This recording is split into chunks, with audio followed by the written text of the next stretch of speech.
Well, kasi usually kami family na fasting yung madalas na ginagawa namin, tradition namin. Alam mo, hindi naman din ako talaga kasi nakakapag-fasting.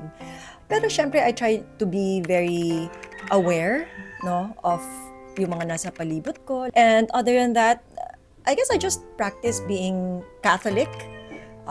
Sundin lang natin yung mga sinasabi na dapat or iwasan kapag ka Lent season. I think maglalaan ako ng time to repent siguro this season, and also just pray. Be thankful. No meat.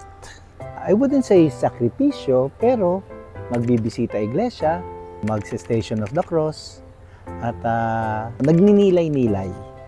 Usually kasi kapag Holy Week, talagang iiwas ako mag-open ng mga social media para iwas kung ano man ang makita, para iwas din kung ano man ang masasabi.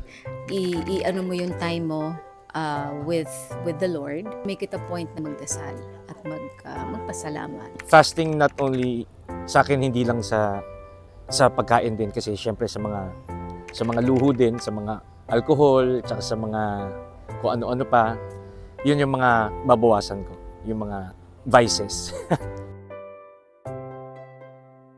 I think ang fasting helps you spiritually by teaching you na there are more things important than food. Although importante ang pagkain, pero it makes you realize the things that are important also to you. Kasi yung iba, isipin mo, nakakaya nilang mag-fast ng matagal through sheer faith. So, isa yun siguro sa mga natuturo ng fasting. Plus, kaganda raw ang figure mo pag nag-fasting ka. Spiritually, well, fasting, kasi I fast a lot. So, it heals me inside.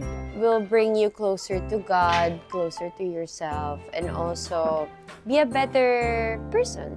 Hello everyone, ako po si Luis Cabrera at ay nanya ko kayong panoorin ng #MPK Ikatlong Mata ngayong Sabado 8:15 PM sa GMA.